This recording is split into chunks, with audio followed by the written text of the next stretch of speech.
one, really. Just draw it every time, Simon. Don't even worry about it. So, my friends, seeing as everything is set up and ready to go in the feature match area, it's time to get underway with the finals here at GP Warsaw.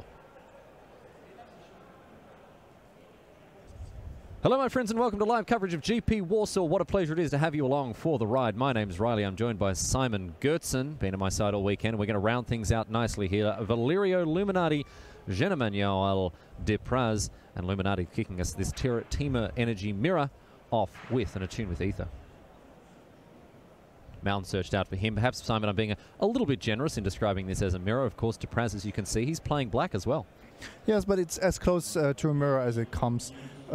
This is not, for example, Temur Energy against Solitaire Energy, where we see the black mana used for Winding Constrictor. So overall, the big difference here is that Depraz will have access to the Scarab God and Vraska, which he actually drew on his first draw step.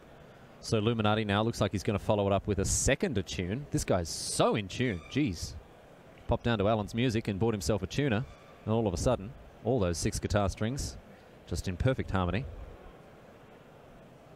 Yeah, if you can use red mana here as well, for example, for a Magma Spray, that would be a great use of his turn. Plays a mountain and ships. So it's back to Depraz now. Yeah, that does not signal a Magma Spray. Oh, he's playing 2 in his deck, so he may have had the opportunity to do it had his draw favoured him a little further. And we mentioned Depraz only playing 2 copies of this Long Tusk Cub here, and he's been lucky enough to draw one of them, and it's off to the races already with this 2-2. This guy has absolutely dominated the early turns of Standard. Temur Energy leveraging the power of this uncommon. And the second one as well.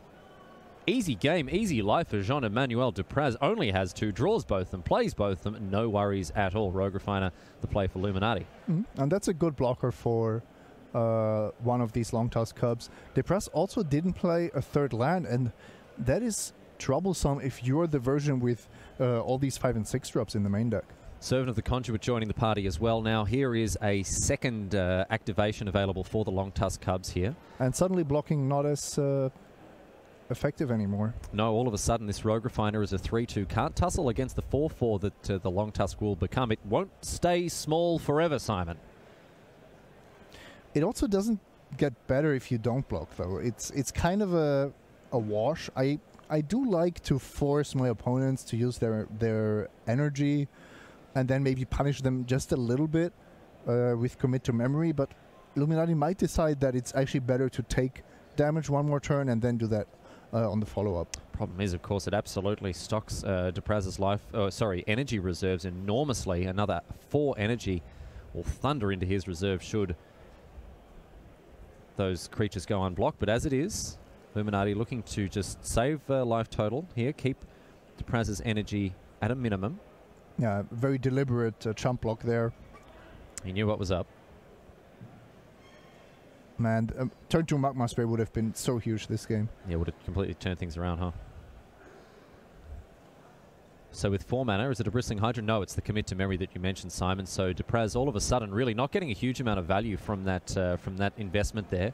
And potentially stranding Depraz on 2 lands. He does have 3 mana sources with the Servant, but if that draw is not a land... I think it was an Ether Hub, or was it a Bristling Hydra? It is an Ether Hub, so he did draw the land because the next card in his deck, of course, is that Long Tusk Cub. So he will be stuck without a land drop for at least 1 turn here. Yeah, but the difference between 3 and 4 is huge. If he has an Ether up here, he can deploy some really scary threats, and Chandra is one of them. Both players only with 1 Chandra 1 Chandra each in the main deck configurations here. And an attack for 4 now from Depraz. This is tidy stuff. There's Luminati, of course, being tapped out here. Plenty of energy for Depraz to play with. Doesn't look to pump up anything with this cub. No, he's fine, just accumulating resources, and I like the patience. It's not super important to deal, that 1 or 2 extra points of damage. It is important to come out ahead when it comes to the big turns, where every single point of energy can make a huge difference. Luminati here, twirling those fingers around like a conductor without a baton here. I did see Glory Bringer in hand. G. Bizzler could come in and open the shop. He's got the mana for it. Island. Are we going to see the 5-drop here, Simon? What do you think? I don't know. It's a really tricky spot because you are falling so far behind on the battlefield against this long toss cub, and I don't really know how to stop it because Glorybringer wasn't stopping it. Are you really willing to trade a bristling Hydra for a long toss cub here? That might be the last turn where you actually can. So that long tusk cub, as it stands now, can become, as you said, Simon, large enough to tussle with the bristling Hydra, but not big enough to defeat it. Assuming Depraz has no way of gaining further energy. I mean, we do have the energy deck with several ways to gain energy at instant speed. Harness Lightning, of course, probably the card that comes to mind earliest here. Yeah, Harness Lightning not the best on this board, of course, but we do have seen plays like Harness Lightning, my own creature, 0 damage, just to get that 3 extra energy. But if Depraz just casts a Valerio here, then suddenly the math ends up in his favor again. Well, a Virtuoso, I think, hiding out in the hand of Depraz here. And there you see it. 3 energy, up to 10 now. So that's a 7/7. That's a 7/7 long tusk cub. Attacking without fear. And that Hydra will have to block if you're asking me.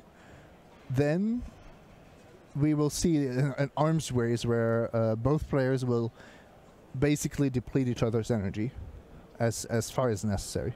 And at the end of it, when the dust settles, it certainly favors Depraz, who has a surplus in activations, available activations, rather than energy itself. 10 energy apiece between these two lads, but the counters come at a much cheaper rate on the cub. Yeah, and this is where it's now getting interesting. So Depraz clearly will pump once, and now it's basically up to him as the active player to decide whether he's happy with that exchange. Or if he wants to, and this is kind of the problem, he needs to invest now 2 counters to force Luminati to spend the next one. So it's like, it's basically I invest 4 so that you have to invest 3, then I can invest 2 so that you have to invest 3, and so on and so on. But in the end, I think that both of these creatures are destined to die. A grim foretelling from Simon Goertzen as he examines the entrails here. Rolls those sheep's knuckles across the dusty floor of the hut here and examines the results. And the soothsaying seems to be accurate here. Both creatures destined to die. And I like what Luminati did here. He forced a bit more of energy trading so that especially the roller virtuoso on the Press side of the battlefield is somewhat weakened here. And maybe that gives Luminati the breathing room he needs to come back from this. 2 copies of Glorybringer in hand here for Luminati, and I think we're going to see at least one come down right now. Slamming that 5 energy to the side. Down to, 5 mana, 3 energy going down. Thanks to the Ether Hub powering out a red mana. And here it is. Exerting. Double exerting by the look of things. Here we go. And targeting the... Well, a Virtuoso. Well, a Virtuoso is the most threatening card on the battlefield. It's, but on the other hand, it is somehow the most expensive one. Depraz was not really representing a lot more energy coming his way, although we do see a Tune with Ether off the top. I think all 3 creatures would have been viable targets here. Valerio Virtuoso because the 1/1 flyers are hugely relevant for combat math. Rogue Refiner because it deals the most damage in combat, and Servant of the Conduit because Depraz, for all that he is going for him, is certainly stuck on mana. And this is something that we see, you know, when there's the debate between being mana screwed or mana flooded. If you're mana screwed and you don't have enough mana to deploy every turn, that's definitely better than drawing land after land after land, because eventually you will get the lands you need to deploy the cards in hand. And if you're already kind of ahead, like Depraz is, I don't hate his position. No, absolutely not, and. It might actually make a big difference here when we see, well, if he can use that Servant of the Conduit here or not. Forest plucked out of the library here like a fresh peach for Jean-Emmanuel Depraz here. Goes up to 3 energy as well, so he can still deploy a 4-drop after that exchange. Looks like it might be Long Tusk Cub coming back down. Encore performance here. The crowd rises to its feet. This is the one that was further previously committed to the second card of the library. Glorybringer, not untapping, of course, after that exertion took care of the Whirl of Virtuoso in the previous turn. Luminati can keep chucking those triggers around, though, with the second copy of the Dragon in hand. Depraz is representing Harness Lightning here. Not that Luminati has a lot of ways to play around that. Oh, he does have some powerful cards in his hand, though. Yeah. Singleton copy of Chandra. Chandra, Torch of Defiance. Servant of the Conduit, not the most powerful card on turn 6, but it is a powerful card nonetheless. Luminati here. 2 mana he's already picked up, so it looks like he's thinking about putting that 2/2 into play. We could see a Chandra minus on Long Tusk Cup and a Servant of the Conduit to threaten a block. Oh, he's tapping out of red mana, so that Chandra cannot be on his mind. And it's going to be Bristling Hydra instead. Single red left up. Even better on defense, clearly. And doesn't run into Harness Lightning, so I really like this this decision by Luminati. And you know, this is classic Magic. Your opponent represents an answer, and then you play around it and try to make the card as bad for your opponent as possible. And it was actually a Braid, as it happens, but all the same, Luminati playing a card that, you know, Braid-proof essentially most of the time in Bristling Hydra. Don't let Depraz fool you. He's also holding Harness Lightning. Oh, mate, he nearly got me. He would have got away with it too if it weren't for you, Simon. He has his own copy of Glorybringer. Luminati's board is surprisingly solid against the answers and threats that Depraz has, but of course Depraz is still the favorite here. You can see double the life total for the Frenchman. Yes, somewhat relevant here actually. Illuminati pushed down to, well, not a paltry 8, but certainly a tenuous 8, I would say.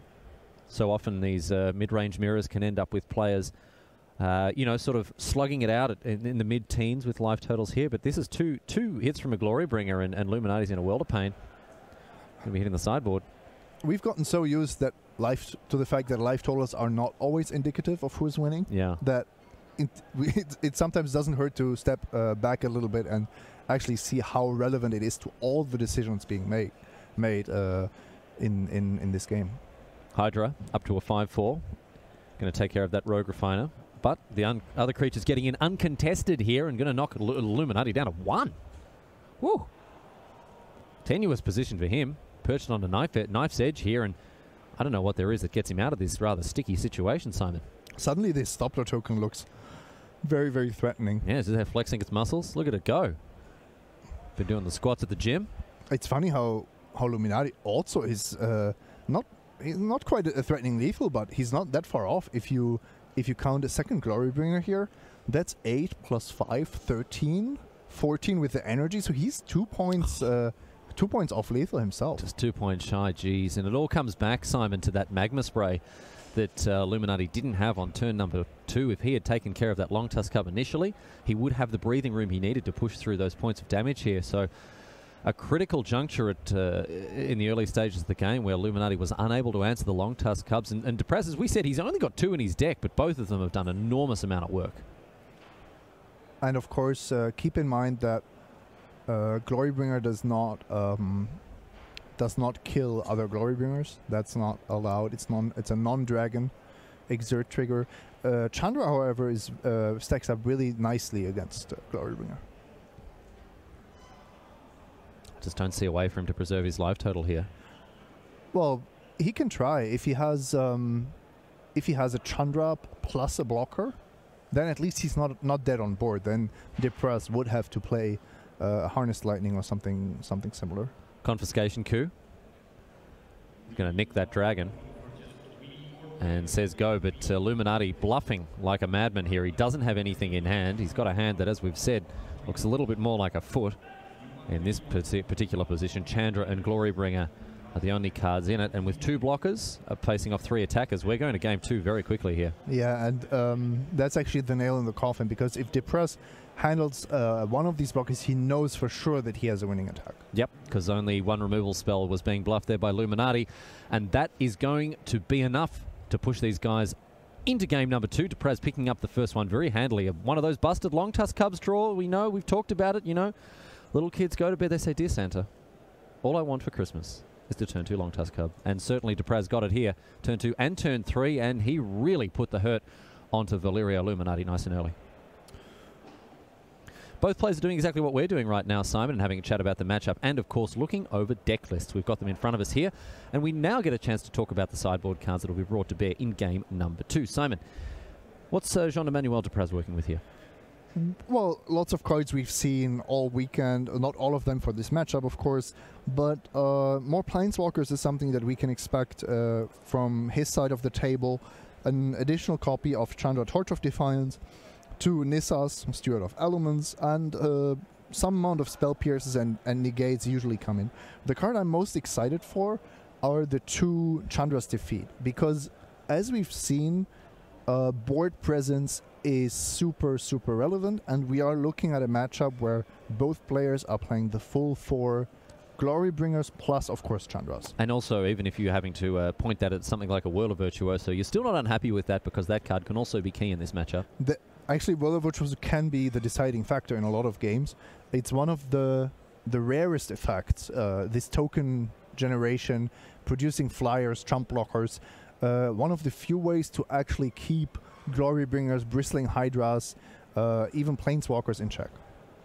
On the other side of things, with just the straight 3-color Temur energy list that Luminati has brought to bear here, River's Rebuke is jumping right off the page at me, Simon. We could see a position where Luminati stalls out the board, slaps down this 6-mana sorcerer and wins the game on the spot. But of course, plenty of other options for him as well. Go through his list quickly. As we said, Chandra's Defeat also amongst it.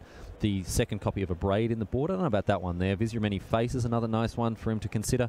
Confiscation Coup as a backup. 3 copies of Negate. Aethersphere Harvester. 2 copies of Death Gorge Scavenger. Nissa Steward of Elements is a new one in this matchup, Simon. And this Planeswalker, more of a utility than a game-winning haymaker, but can still do a lot of work. Yes, it adds to the game plan of being ahead on board and basically snowballing that advantage towards a victory. But it's at the same time, I see a bit of a problem with being too Planeswalker reliant, because then if you're really behind on the board, they don't allow for very good comebacks. Players putting the finishing touches on their sideboards here. And of course, Luminati's got to win 2 on the trot if he's going to want to hoist that trophy at the end of things. Depraz in a much better position. He's just got to win 1 here after having put away game number 1. And that'll be that. GP Warsaw will be in his back pocket and he'll have a smile on his face. Big stack of cash going along with it as well. 10,000 reasons to smile for Jean-Emmanuel Depraz if he can win 1 more game. But of course, Luminati will be doing everything he can to prevent that from happening. And ladies and gentlemen, it's going to unfold before your very eyes right here, live at the Home of Magic. Riley Knight alongside Simon Gertzen, live out of GP Warsaw. What a pleasure it's been to have your company throughout the weekend. I tell you what, it's been an absolute blast. I've had a great time with my good friend Simon Matei, and of course Frank Carsten have been in on the other rounds, and we've all had such an excellent time. Rich Hagen behind the computer here as our producer, and our director Stephen Leeming, backed up in the feature match area by Matt and Neil looking after things. And of course, Toby Henke, Olorada on text coverage as well. You're going to want to get across that, dailymtg.com. You're going to see all of the action from the tournament floor. But ladies and gentlemen, the biggest thanks, of course, goes out to you around the world. You've helped to contribute to this success of the event by sticking with us throughout the weekend. And the party don't stop till cops kick the door down, because we are kicking it over to Atlanta after this is wrapped up. Once we've finished our final, of course, we are heading straight over the Atlantic to check in with the North American pro scene as the GP over there heads into the final rounds of the Swiss. And, of course, another top 8. Look at that. Simon Gertzen, you win games of Magic with a 2-for-1, and the viewers around the world are certainly getting a 2-for-1 of the highest order today. Simon definitely nodded at that, I can tell you that, but as this is an audio medium, Simon. I'm sorry, Riley. I was thinking about Negate and its impact on this mirror matchup. Please tell us about it. It's interesting because deck lists are public, and you do know how many Chandras, how many Nissas, how many Confiscation Coups, and exactly how many Reverse Rebuke you have to expect. And it does make for a nice little mind game. Maybe a reason why players are taking their time here. I think in a lot of scenarios, you really want that negate more than let's say one of the damage-based removal spells, maybe even some of your creatures. But on the other hand, of course, if you're stuck sitting there with 2 negates in your hand, you might just be losing the battle for board dominance. Yeah, you might just lose to the old Long-Tusk Cub or the Rogue Refiner, and it's a delicate balance, and of course many of the non-creature threats that these players can bring in after board do necessitate some number of negates. I see that both players do have 3 copies in the board. How many are you bringing in here, the full 3? I would be hesitant to bring in 3. I think 1 or 2 is a good number. Also, depending on if you're on the play or on the draw, and how much you value Long-Tusk Cub in the post-board games. So one thing we could see, for example, is Long-Tusk Cubs being kept by the player on the play, whereas the player on the draw is going for the full control route with at least 2 negates to make sure that no Planeswalker comes down early and just messes with your day. We're seeing this more and more in Magic literature, in the way that people sort of approach theory crafting of the game that we all love, Simon. Often, you know, pros will put up sideboard guides on you know, the articles they're writing, that sort of thing, and generally I'm not the hugest fan of them because they tend to be pretty linear and pretty sort of one-sided. I know that a lot of very talented players don't put a lot of stock in them, but people like to read them. What I've noticed more and more today is, as we, you know, in recent times, is sideboard plans and general posturing within the games themselves changing based on whether you're on the play or the draw. Temur Energy is a great example of a deck that completely changes gears depending on whether it's going first or second. Absolutely, and you make a good point here. In a mirror match in particular, the fact whether you're on the play or on the draw has much more influence on who's the aggressor and who's the defender than, for example, in a matchup between mid-range and aggro or mid-range and control, where it's always going to be clear who wants to be on the aggressive side, independent of who's going first. Yeah, that's right. I mean, if you're playing ramming up red, you're always going to beat the beatdown, essentially. I mean, there's very few situations where you're not going to want to get in the front foot. Nobody would board out the 1 or 2 drops just because you're on the draw with ramming up red. No. You're at a disadvantage, sure, but you still cannot afford to play a control game in a matchup where you're clearly the aggressor. Whereas here we may see Depraz take a much more controlling role, be a little bit slower, or rely more on that interaction rather than those sort of proactive threats here. And we'll see if Luminati can come out the gates swinging. Looks like he's happy with the 7 that he's drawn here. We'll see if Jean-Emmanuel Depraz shares his opponent's optimism. Yes, indeed, and we are off. We are going to get underway now with game number 2. Depraz, oh, he can smell what the Rock is cooking. He is 1 game away from taking out this title, and Luminati's going to do everything in his power to stop, and you're going to see all of it right here, right now, my friends, as an attune with Ether kicks things off for Depraz. What is the Rock cooking? Well, tonight on the menu, we have a lovely assortment of options. We have the soup du jour, ladies and gentlemen. Mushroom soup. Had a bit of mushroom soup last night at the restaurant. Oh, no, that was Mate. Long-Tusk Cub filet. Oh, filet of Long-Tusk Cub? Good luck taking one of them to the butcher shop, I tell you that. He'd be torn to pieces. They're quite resilient. Absolutely. Yeah. Take a knife to them, they just get bigger. Here is the Long-Tusk Cub for Luminati. That's perfect for him. And like I said, the player on the play wants to have that aggressive start. We will see if Depraz tries to match it, tries to raise that, or tries to control more of the battlefield. Basically, keeping the board relatively clear will make his cards be more effective, his late game cards, but also he doesn't have to fear, for example, River's Rebuke as much. Just like we drew it up there, you see the Long-Tusk Cub coming down early aggression for Luminati, and immediately picked off, of course, by Depraz's removal spell. So far, Simon, it's exactly what we've said would happen. Long-Tusk Cub number 2 comes down. Looks like Luminati is going to have a second bite at this particular apple. And does Depraz have the removal spell this time? With 3 mana, it is instead going to be Rogue Refiner. But it is almost a classic aggro against control here. The Long-Tusk Cubs desperately looking to get in for damage, and Depraz just saying, no, I have removal, I have energy generation, card advantage. Let's draw this game out a little bit. Well, Luminati has just drawn a copy of Nissa off the top here, so if he can clear the board and then make way for the Nissa to come down, Simon, I mean, is that a good spot for him to be in? Yes and no, because trading Long Tusk Cup for Rogue Refiner is just not a good trade.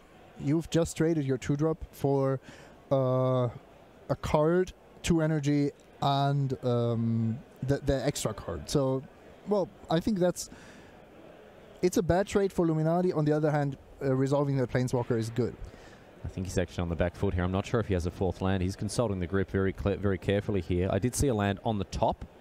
You've got to assume that that's going to stick around there, and it might have been a Rogue Refiner underneath it, but I don't think Luminati's going to hit the 4th land here, Simon. Yeah, but what he can do is, if it's land and Rogue Refiner, he can draw the land and then put Rogue Refiner into play for free. For free. With Nissa's 0 ability, which would be a huge swing. Yeah, that'd be pretty large indeed. Depraz has not got any way to tussle with the Nissa this turn, so Luminati's going to get a sick value play next turn, my friends. The Steward of Elements is already going to prove its worth here, and it's a card that I know people have been skeptical about. It's done very, very well indeed. Got a lot of text on it. I know Leo Tolstoy's much anticipated sequel to War and Peace has taken its time to arrive, but now that it's here, ladies and gentlemen, we can all enjoy the power of the Steward of Elements. And Luminati's hand is just a plethora of tech cards and one-offs. River's Rebuke, the Vizier of Many Faces, I believe a Supreme Will as well. He plays one of those in the main deck, if I remember correctly. So lots of options. Something we've seen basically every single time when Temur Energy was part of the feature match area. 2 mana now for Luminati. Servant of the Conduit going to come down hot. Here it is. Bump up that energy counter. And it's a Botanical Sanctum to keep the lands coming for Luminati.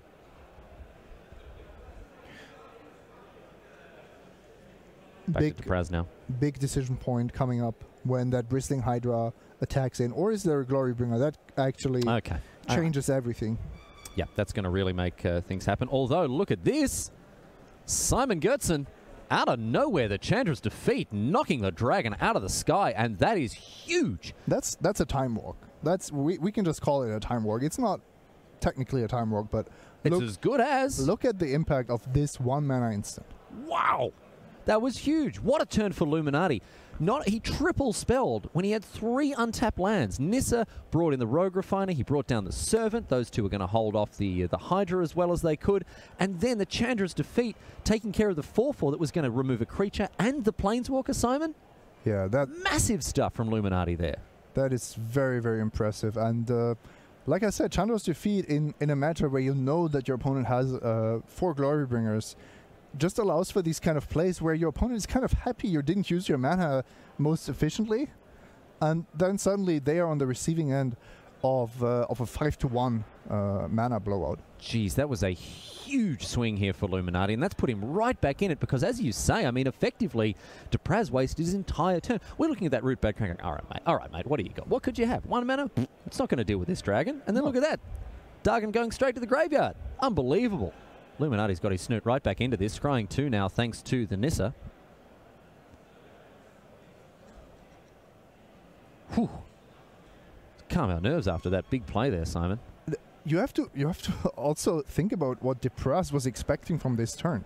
He was expecting an attack with both of his creatures, Rogue Refiner or one of the creatures going down to Glorybringer, the Planeswalker going down to Glorybringer, and the Hydra connecting without ample blockers. So Luminati basically destroyed all of these plans with a single red mana. Mate, he's not even licking his chops thinking about his dinner. He's already considering what he's going to order for dessert tonight. And then all of a sudden, Chandra's Defeat comes in and is like, excuse me, I'll have that menu right back here on the battlefield, my friend. You got another game to win. I'm going to make you earn it. Make you absolutely earn it. And as you mentioned, all these techie cards in Luminati's hand means that he's in a good position now to move in and tussle essentially with whatever Depraz is going to bring to bear. And a bristling Hydra as well. Vizier of Many Faces coming down. Whew. All of a sudden, Luminati's right back in it. Yeah, and now Luminati has a better blocker for the Hydra than he had the turn before, because a double block was not what he was really keen on doing. Now, of course, Depraz could have a second Glorybringer here, but at the same time, now it doesn't even kill the Nissa in one swing. I think Luminati has got this game very, very nicely under control.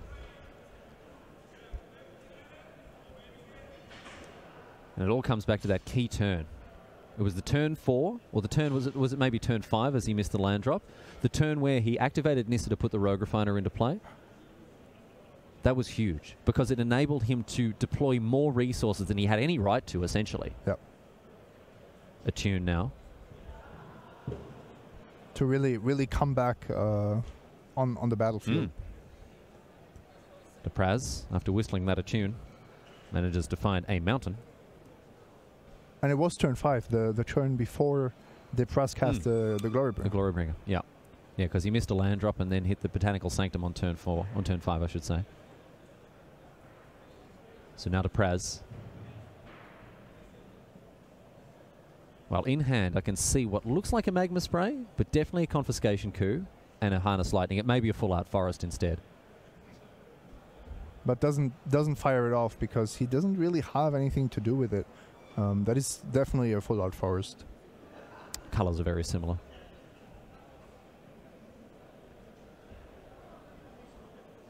To Magma Spray. To someone who essentially doesn't see color effectively. I do apologize, ladies and gentlemen. My color blindness gets the better of me more than is opportune.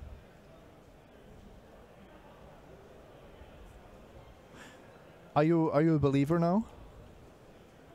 In the Steward of Elements? Not in Luminati, into Nissa Steward of Elements, yeah. I don't know what shady powers are working behind the throne here to get this guy over the line, but I tell you what, he's done very well after sneaking into the top 8. But I tell you what, if you're asking me if I'm a believer in Nissa, well, when I saw her face. Now, look, I think that she's still got some way to go to really prove herself in Standard, although, that, you know, coming out of the board, I think a really nice value engine for the energy decks. I see her as so fragile. Yeah, but depends, right? Of course, you cannot just play her when you're behind on the board, but here Luminati played it on an empty board. He took basically a negative trade. Long Task Cup into Rogue Refiner was not what he was looking to do. But then Nissa had that one turn without being challenged on the battlefield. Yeah, and that was all it really took. I mean, if you can put up a wall of blockers and protect it, then yeah, the value is real. But the Steward of Elements, I mean, yeah, look, I'm definitely revisiting my perspective on this card. And it is, in some weird way, it is a 3-mana Planeswalker. And that's the thing. And that's the biggest thing for me, is that whenever a Planeswalker can be cast with... This is why when Jace was first previewed, Cunning Castaway, I'm looking at that going, right, doesn't seem good at the first blush, doesn't seem like it's going to have much of an impact, but that is very high on my watch list because it's a 3-mana Planeswalker. Confiscation Coup coming down now. This card, another pretty well-known mirror breaker in the energy matchup here. Now, also quite high variance. Sometimes you're stealing Glorybringers, Scarab Gods. Sometimes you are just taking control of a Rogue Refiner that's basically a vanilla 3-2. Got to do what you got to do, dude. And we're going to see a Supreme Will. Nice bit of value from Luminati there, snagging the slow sorcery. Yeah, not because he was like super concerned about the effects of the Confiscation Coup. It's just a nice way to keep things fair, to use your mana that turn. Yeah. And the more turns go by where you have an active Nissa, and he is, by the way, drawing towards land number 6 for River's Rebuke as well. I think he's just really favored. And Nissa's 0 ability actually hits a lot of cards just without even knowing the top of your deck. Yeah, this is the thing. Once we get to 7 or 6 or 7 loyalty, he can just slam whatever essentially is on the top of the library as long as it's meets the criteria. And we're going to see this exactly now. Oh, wow. Yeah, if you're, I mean, Sandworm Convergence would be a miss, but yeah, Luminati was fortunate enough here. Now the blind hit on the Aether Hub was perhaps not exactly what he was looking for, but all the same, he'll be happy enough to have avoided the big whiff. Altogether, Glorybringer comes down now. 4/4 flyer. Let's have a look at this. Single point of energy needed to get it out. And an attack for 4 in the air. Unlikely to see any exertion going on, Simon? Very unlikely. You don't want to exert targeting Bristling Hydra, and also this is had to be kind of expected. We knew that Depraz was taking a more controlling approach this sideboarded game on the draw. And now it's up to him to really find something to stem the bleeding. He doesn't want to kill Vizier of Many Faces because it's just coming back from the graveyard. He definitely does want to kill Nissa Steward of Elements. and maybe the Scarab God is the right card for that job. Well, here it is. TSG comes down right on time now for Depraz, as he definitely needed some kind of action to get himself back into this. And Nissa is close enough to a personal Howling Mine right now with 7 loyalty counters. I don't think there are any permanents that she can't put into play. Oh, sorry, any creatures or lands, obviously, that she can't put into play. A non-creature spell would be awkward. Yeah, for Luminati. That's the big risk. If you don't scry, if you don't know the top of your deck, and you're hitting a negate, that would be quite painful. Yeah, does Stone Cold nothing in that case. Don't forget the ultimate as well. The -6 ability can become very relevant to just deal huge amounts of damage out of nowhere. Does 10 damage essentially, just like that. -6, get to untap 2 lands. They become 5/5 flyers, so you can already use them for mana and then untap them. But only until the end of turn. So Bristling Hydra now. For free. For free. The old mates rates discount for Nissa. She knows someone. What, this Hydra? Fell off the back of a truck. Never seen it before in my life. Good connections to the Hydra shop. Yeah. She's got the inside deals here, as indeed does Luminati when it comes to stealing Scarab Gods. Look at this confiscation coup. I'll take that. Thank you, sir, he says. Yep, I get the feeling that one person is enjoying this game a lot more than the other. Oh, man, look, did you see the energy between these two? They're laughing, joking, smiling as they were shuffling up. I feel like there's a really good atmosphere down there in the feature match area. But, yeah, I'm sure Illuminati's having a much, much better time in putting other finishing touches on this particular game here. We also missed their strategy discussion during sideboarding, where they told each other what to expect. Yeah, and exactly what they were going to do. Vraska off the top for Depraz. Does that do anything here, Simon? Does it do enough? I don't think so. You would want to deal with Nissa and the Scarab God, and then we haven't mentioned the 2 hexproof threats, or potentially hexproof Hydra threats on Luminati's side. Now Luminati, even though he's playing just straight Temur energy, he's able to activate that Scarab God and no wuckers whatsoever, because of course Ether Hub on the battlefield on his side of things. No problemo whatsoever. Here is the Relic Seeker. See if there are any relics to be found here. And the Scarab God is going to return to Depraz's hand, you would imagine. That's a really neat interaction. If you kill a Scarab God that has been taken over by a confiscation coup. Goes to the graveyard and then returns to its owner's hand at the beginning of the next end step, and that's exactly what Depraz does here. So he's got his Scarab God back in hand. Luminati now in a position to put further pressure on his opponent. And River's Rebuke. Here we go. So we talked about this card, Simon. Depraz is going to scoop up his non-land permanents, and if he deems the game to be that far out of his reach, he may scoop up his lands as well. We'll see. He might actually be dead here to Nissa's ultimate, Riley. Oh yeah, check this out. Luminati, before he goes to attacks, going to remove 6 loyalty counters and get in with the Ether Hub beatdowns. Look at this. Getcha. And indeed, River's Rebuke, the hidden text on it. You win the game. Simple as that. That's how it's been drawn up, and Luminati did a great job there of getting ahead. And Simon Gertzen, the edge upon which that game broke was the Chandra's defeat. Yep, Chandra's defeat, single red. It's good for any constructed format to have these kind of safety valves, these kind of ways to keep a bit of control on the threats, because as we all know, the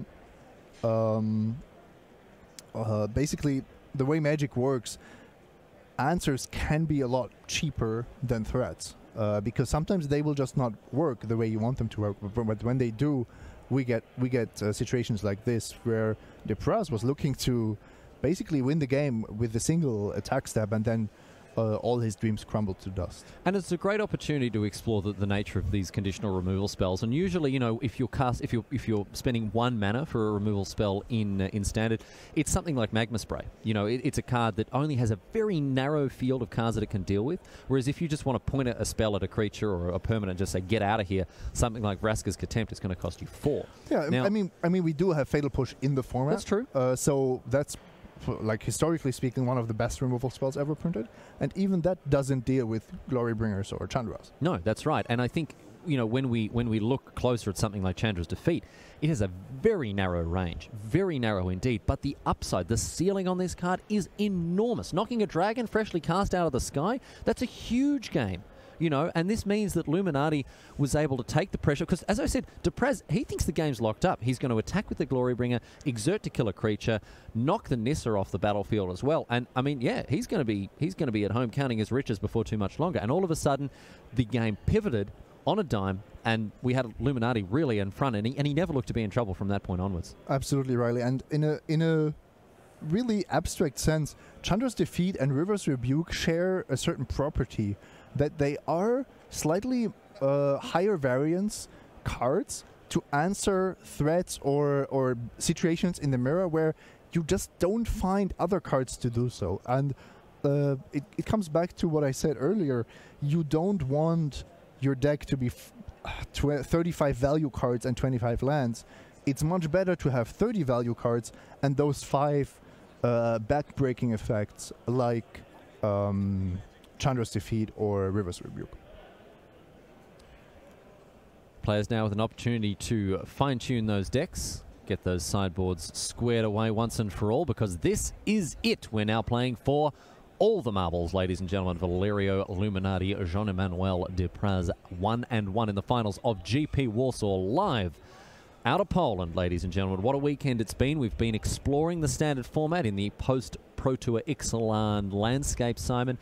And we've learned a number of lessons. Perhaps it's time to go over some of them. Certainly a card or a deck that's risen on my radar this weekend is Godpharaoh's Gift in its various flavours. Pascal Maynard came second in Albuquerque. And throughout the Swiss, GPG decks dominated, I have to say.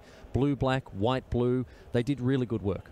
If you had to play, or if you wanted to play Godpharaoh's Gift, let's say next weekend, would you play blue-white or would you choose other colors? I think the blue-black list really has a lot of depth to it. I agree. Gifted Aetherborn is in a great spot. That's a card that I really want in my deck. In the main deck as well, dude. Jeez, against stuff like Longtusk Cub and things like, you know, the aggressive creatures that come out of the Ramunap Red deck. It blocks, it gains life, it does everything you want.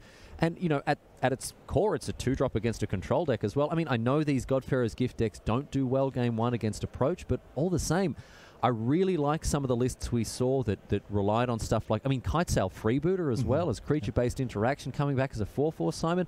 I think there's a lot of depth to that blue-black list, and I'd like to see more of it moving forward. And it can actually win without the gift. It doesn't have Angel of Invention, but it does have just a very solid creature base. It was a heartbreaking 9th place for Sasha Lücker, who I think he put on a clinic with the deck the whole weekend. Oh, absolutely. This guy from Go to Woe. I mean, 0 buys came into the tournament and in 9th place. Heartbreaking finish for him, but he's really proven his constructed chops. A well-known streamer, of course. He's up and down the limited tables, winning all sorts of trophies, but this guy's done really well. Hoping to see more of it in the future. But Simon, moving forward, I really do think that there's a lot of depth to this deck. And the other angle to it is, of course, just the Scarab God. The blue-white deck doesn't get to play that. They're all in on Refurbished, dude. And the thing about the Scarab God is that by itself, you can completely ignore the other side of the plan that you've got, the Godpharaoh's Gift. If they're packing up raids, don't worry about it. You've milled yourself, you've got a squillion creatures in the yard. You keep bringing them back with the Scarab God, blocking, draining, and whatever else. You're going to get it done. And you don't have to put much work into making your deck a good Scarab God deck, because it's already a good Godpharaoh's Gift deck. And these cards basically do the same thing. So getting those 4/4s out of your graveyard, or sometimes even your opponent's graveyard, is going to be good no matter what. Not to mention some of the best sideboard cards in the format: Negate, Duress, Spell Pierce, Supreme Will, whatever else you're looking at here, in addition to, you know, further interactive options or disruptive elements. I mean, this deck, it slices, it dices, it does it all. And yeah, I'm going to keep a close eye on it moving forward. Yep. Blue-black Gift certainly on my list, as is Blue-green Pummeler. Oh yeah, let's talk about that. Hannes Kerem, he did lose the quarterfinals. I felt it was a bit unfortunate the way all of these 3 games played out. We didn't have the most interactive games. No, you're gonna have to go through the archives, scrub through the coverage of the entire event to see blue-green Pummeler at its best, Simon. But no, the quarterfinals not representative of the power. No, but Hannes Kerem with a 9-0 start, he won his round 10 in the feature match area, if I remember correctly. Yeah, that was a blast. So lots of really good games by him to go back and watch. To get across. We did see the deck make its debut at Pro Tour Ixalan, but it's really taken its time to shine here at GP Warsaw. So Plenty of fresh options if you want to tussle with the with Temur Energy, but of course at the once the dust has settled, 4-color Energy, Temur Energy on top of the pile.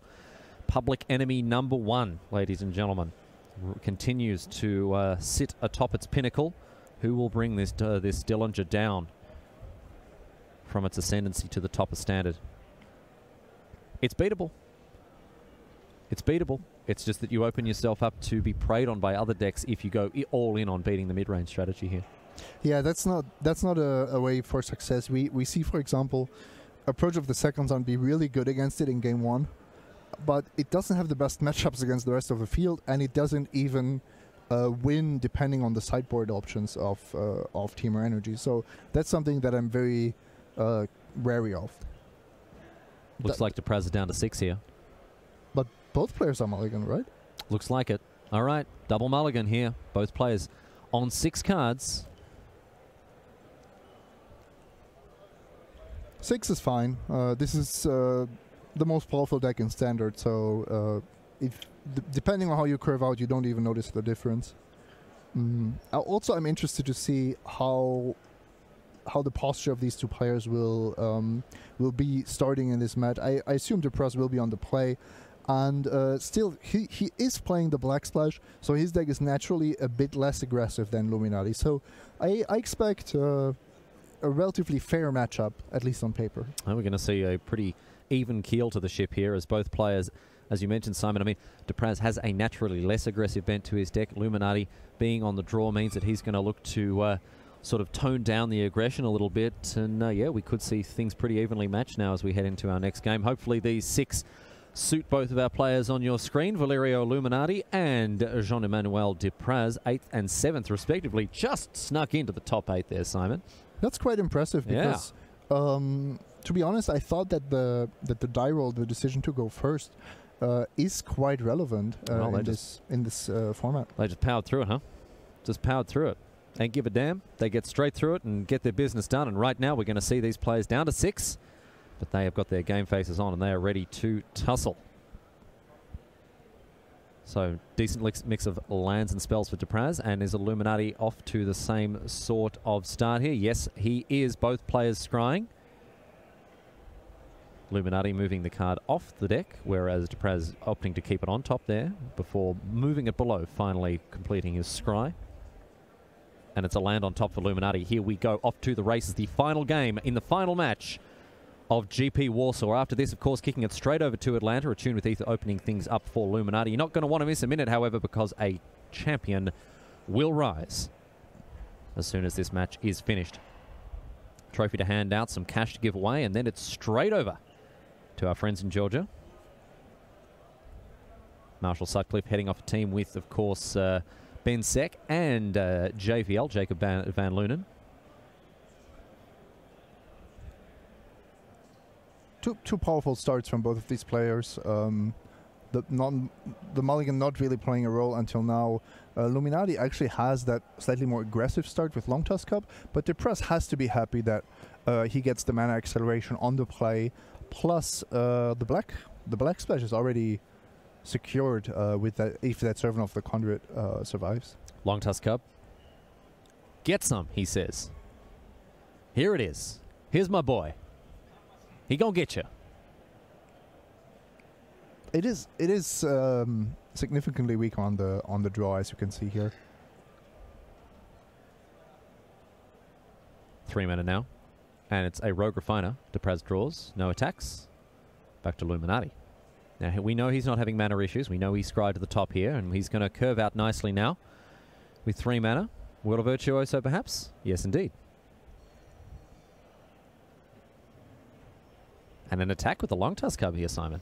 No, if Depraz wants to double block, I think you're happy to with that exchange. With Depraz more or less tapped out, although that Servant could do some kind of shenanigans. No, okay, no chicanery here as we see an honest trade here. Not quite 2 for 1 because of course the Rogue Refiner did replace itself.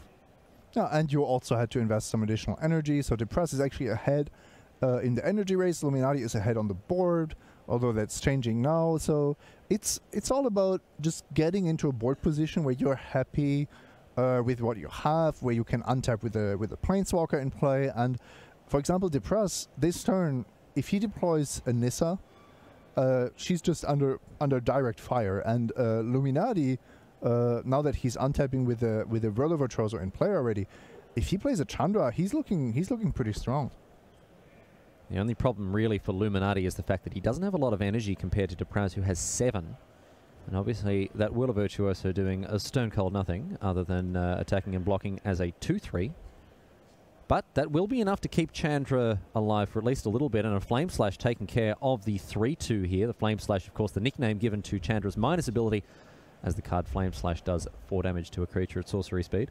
Really, really good choice by Luminati to go for the immediate value play, minusing to keep the board clear. And that way Depraz cannot punish him with a Chandra's defeat, which was so crucial on the other side of the board in Game 2. Attune with Ether here from Depraz. Him untapping and slamming a Glorybringer, Simon, I mean, that does take care of both permanents on Luminati's side. But Chandra has already done some work. That's true. A Chandra on 1 loyalty is just much less valuable than a Chandra on 4 or 5 loyalty. A Chandra on 1 loyalty having not affected the board, yeah, absolutely. This Chandra on 1 loyalty looks set to continue to have an impact on this game, however, as Luminati masterfully steers his ship forward. Another 3 mana, and it is going to be a Whirl of Virtuoso, and this is really good stuff from Depraz with 12 energy in his reserve, Simon. This is absolutely huge, and it's one of the reasons why Whirl of Virtuoso is so crucial in the mirror. Now suddenly there's a flying army, and Luminati might not have ways to deal with it. He's so far behind in the energy race that he's now studying his hand, looking for ways to answer basically 4 1/1 Thopters. Well, one of those ways may be with a Vizier of Many Faces, which could copy one of the Whirl of Virtuosos here, but it would only throw 1/1/1 up into the air. Which is not enough to even protect Chandra. No. So he could search for further answers off the top here if he chooses. We may see that happen. So, if I read the hands correctly, Depraz is actually holding Chandra's defeat and has the mana for it, but knows that he's so likely to kill Chandra next turn with the Thopters that he prefers to keep the card for a potential Glorybringer, which would threaten his air dominance. Whirl of Virtuoso is the play here in the form of Vizier of Many Faces. Minior of Vezi Faces, a different card altogether, of course. And that powered out with the mana ability from the Tortured Defiance here. So Luminati may be holding on to some kind of trump card in his hand. I wouldn't be surprised to see Supreme Will. Supreme Will is not a trump card, though. It's just a protective measure against, for example, a threat like the Scarab God. Oh wow, Depraz is only going for 3 Thopters? Well, that's still going to take care of the Chandra, assuming nothing changes on the board other than another Thopter being made by Luminati. Yeah, but now suddenly Illuminati can actually try to protect his Planeswalker. I don't quite agree with that decision, although it's possible that Depraz was just afraid of running out of black sources. He now drew an Aether Hub, but if he had depleted all of his energy, he wouldn't have been safe to cast the Scarab God. 5 mana. And it's Nissa for 3. That's not the Scarab God, but it's good nonetheless. Luminati does have the Supreme Will, and that's a tidy play from him here, as it's going to take care of the Steward of Elements and mean that she's not going to get up and about whatsoever. Back to Luminati now. And we see a confiscation coup off the top for him. And he could add a 3rd Virtuoso to his collection. That has to be a good draw here. Even if it's just taking a Whirl of Virtuoso, denying your opponent the ability to make Thopters, I think, is huge in this matchup. Looks like he's seeking to hunt bigger game than that, however. Maybe he's got his eyes on something like a Scarab God, which, as you mentioned, Depraz does have in hand. It's really, really tricky to time those confiscation coups correctly, because a lot of creatures in the energy mirror are not the ones you actually want to take. Yeah, you only get one shot. You don't want to miss a chance to succeed at picking the right creature here, as we see another Thopter. In some games, it's actually correct to just slam confiscation coup as soon as you have it, to stay ahead on the battlefield. In others, it's it's absolutely vital to keep it as long as possible because of threats like the Scarab God. Rogue Refiner the play now for Depraz as we saw the attack with the Thopter. One of them got busy with an opposing Thopter.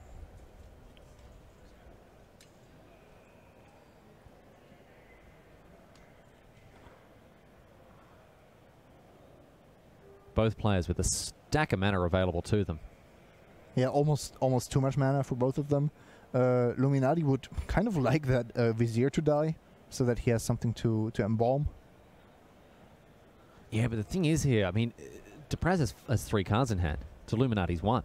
You got to back him. Yeah, Depraz has at least 2 removal spells here, and he's ahead on board, and he's actually quite significantly ahead. These Thopters are not to be underestimated. He's not playing the Scarab God either. He's not. He's playing around, I think, the Confiscation Coup that Luminati's in hand. Or maybe another Supreme Will? No, of course not. He knows that he's only got 1. But Confiscation Coup is a very reasonable card to play around here. It's, if you are absolutely certain that you cannot beat a Confiscation Coup only if you play the Scarab God, why not just continue with a board position that favors you? I mean, you know, we talked about the fact that these guys are going to both bring in counterspells in some measure. I mean, if Depraz needs to bring in, or needs to wait until he gets that negate, wait until he gets that that counterspell that's going to deal with an opposing Confiscation Coup, and he can wait. He's not under pressure. A Braid here on the Whirl of Virtuoso. And Luminati, of course, has another one. The Vizier is a copy. So he can still make a Thopter here. Whirl of Virtuoso sitting on his side of the battlefield in the form of Vizier Many Faces. Or the other way around, really. The Vizier Many Faces in the form of the Whirl of Virtuoso. Here is Glory Bringer. Going to bring some glory now.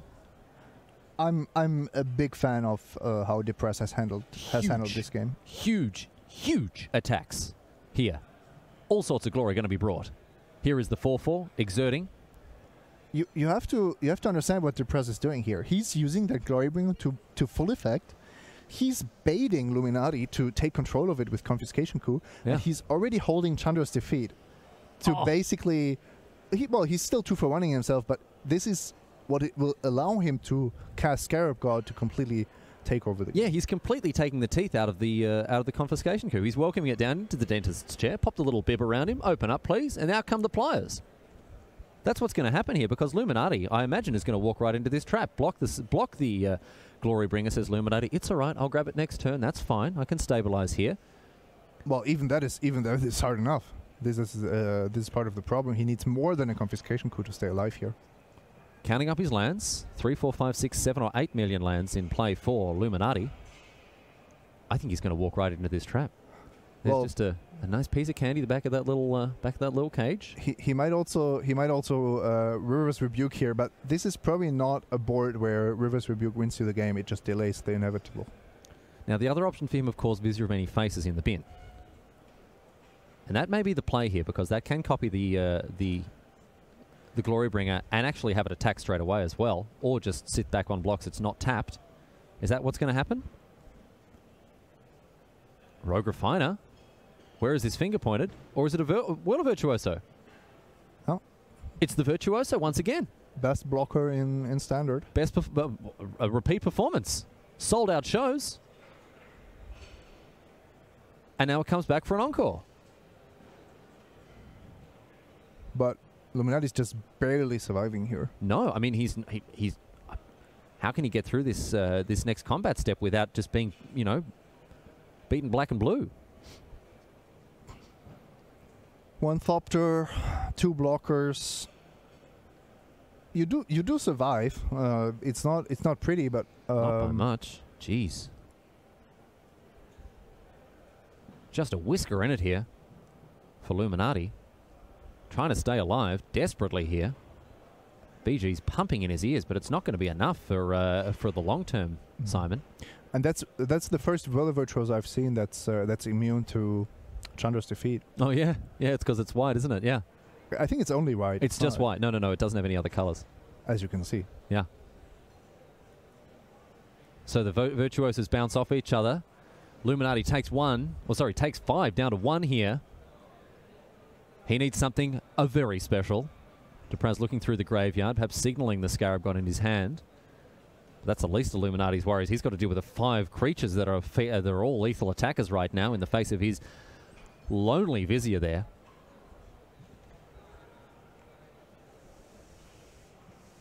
And Luminati very, very close to bowing out of this tournament right at the end here. Depraz has done a great job to push himself a long way ahead here, Simon. I love the way he's played this game. Yeah, and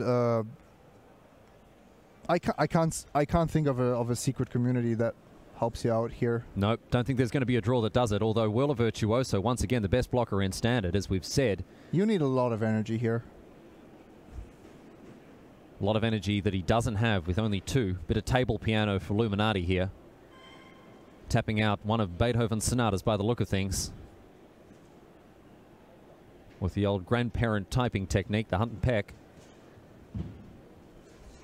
And it's not going to be enough. He can cast both cards in his hand, but he is just dead 6 ways from Sunday here. 6 ways from Monday, Simon. Any day of the week. Does he have River's Rebuke for the last-ditch effort? I think his hand is Confiscation Coup, Whirler Virtuoso.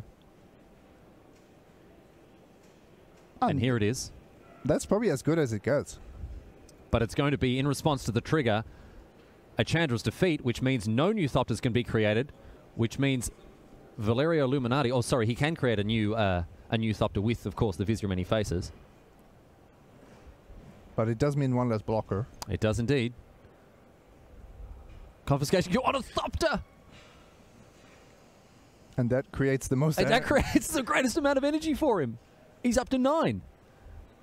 3 blockers, 5 blockers?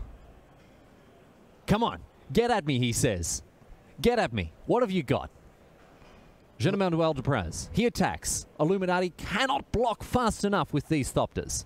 1, 2, 3, 4, 5 blocks. And an extension of the hand because the Illuminati has gone down to Jean-Emmanuel Depraz after that huge attack pushes him over the edge. 4 color energy takes the game and the match against 3 color energy, Temur energy, going down in the hands of Luminati. And hearty congratulations to Jean-Emmanuel Depraz, your champion for GP Warsaw. The judges converged to do the relevant paperwork and hand out the trophy. A very, very big smile on the face of our champion, GP Warsaw. There he is. Congratulations to him. And that, as they say, is that, my friends. That's all she wrote today, sports fans. Thanks for sticking with us so far, but don't go anywhere because in just a few minutes you're going to be catching up with all the action live from across the Atlantic in Atlanta. Simon Gertzen, thanks so much for all of your companionship this weekend. It's been a blast. It has. Thanks so much for all that, mate. And thanks so much for you for choosing to join us this weekend. We'll see you back here in Europe very, very soon. But stick around, as we say, over to North America, right here, right now. This is Riley Knight signing off on behalf of the European coverage team. We'll see you next time.